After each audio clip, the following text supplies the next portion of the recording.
Seruput kopi dulu lur, kita bahas pelan tapi dalam, karena ini bukan sekadar soal beli senjata, tapi soal cara berpikir dalam perang modern. Kalau kita lihat kekuatan militer Amerika Serikat, memang salah satu keunggulan utamanya ada di kemampuan serangan jarak jauh dari laut. Mereka pakai sistem Vertical Launching System atau VLS, yang bisa meluncurkan berbagai jenis rudal langsung dari kapal perang. Nah, rudal yang sering jadi andalan adalah Tomahawk, dengan jangkauan bisa tembus lebih dari 2.000 km. Artinya apa?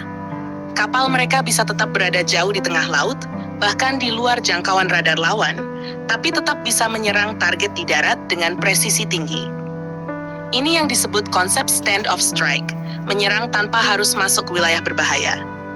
Sekarang kita bandingkan dengan kondisi banyak negara berkembang, termasuk Indonesia, mayoritas rudal yang dimiliki baik dari kapal atau darat masih berada di kisaran ratusan kilometer, bahkan banyak yang di bawah 300 kilometer. Secara taktis, ini bikin platform peluncur baik kapal atau pesawat harus mendekat dulu ke area musuh.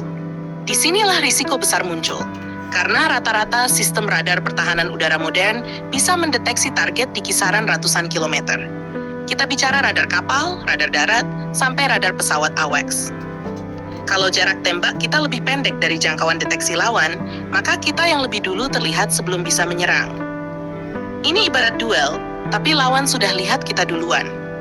Makanya doktrin militer modern sekarang berubah drastis. Bukan cuma soal siapa punya senjata lebih banyak, tapi siapa yang bisa menyerang lebih jauh, lebih cepat, dan tanpa terdeteksi. Amerika bukan cuma unggul di rudal, mereka juga mengintegrasikan semua itu dalam konsep network-centric warfare. Kapal, satelit, drone, pesawat, semuanya saling terhubung. Jadi ketika satu target terdeteksi, unit lain langsung bisa mengeksekusi tanpa harus mendekat. Sekarang masuk ke poin yang kamu bilang, soal drone murah jarak jauh. Ini makin relevan. Negara seperti Iran sudah membuktikan bahwa drone dengan biaya relatif murah bisa punya jangkauan ratusan seribuan kilometer. Bahkan dalam beberapa konflik, drone digunakan sebagai senjata saturasi. Dikirim banyak sekaligus untuk membanjiri pertahanan lawan. Kalau satu lolos, itu sudah cukup. Dan menariknya, harga satu drone bisa jauh lebih murah dibanding satu rudal pertahanan udara.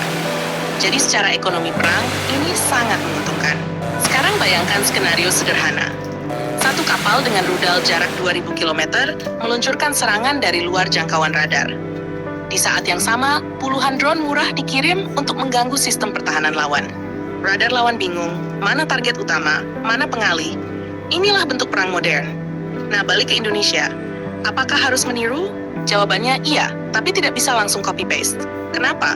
Karena membangun kemampuan seperti itu butuh 3 hal besar, teknologi, industri, dan doktrin. Pertama, teknologi. Rudal jarak jauh seperti Tomahawk bukan cuma soal mesin roket, tapi juga sistem navigasi, guidance, terrain mapping, dan komunikasi satelit. Kedua, industri. Kalau hanya beli, kita akan terus bergantung. Tapi kalau bisa produksi sendiri atau minimal transfer teknologi, itu baru jadi kekuatan jangka panjang. Ketiga, doktrin. Ini yang sering dilupakan. Percuma punya senjata canggih kalau cara pakainya masih konvensional. Indonesia sebenarnya punya peluang besar. Secara geografis, kita negara kepulauan. Artinya kekuatan laut dan udara harus jadi prioritas. Kapal dengan VLS dan rudal jarak jauh akan sangat efektif untuk menjaga choke point dan jalur strategis. Ditambah lagi, pengembangan drone lokal juga harus didorong. Bukan cuma untuk pengawasan, tapi juga untuk strike capability. Karena ke depan, perang itu bukan lagi soal siapa paling dekat, tapi siapa paling jauh jangkauannya dan paling cepat menyerang. Kalau kita masih bermain di jarak pendek, sementara lawan sudah bermain di jarak ribuan kilometer, maka secara strategi kita sudah tertinggal satu langkah. Jadi ini bukan soal kritik atau tidak, tapi soal membuka cara berpikir baru. Bahwa dalam perang modern, jarak adalah kekuatan. Dan siapa yang menguasai jarak, dia yang menguasai permainan.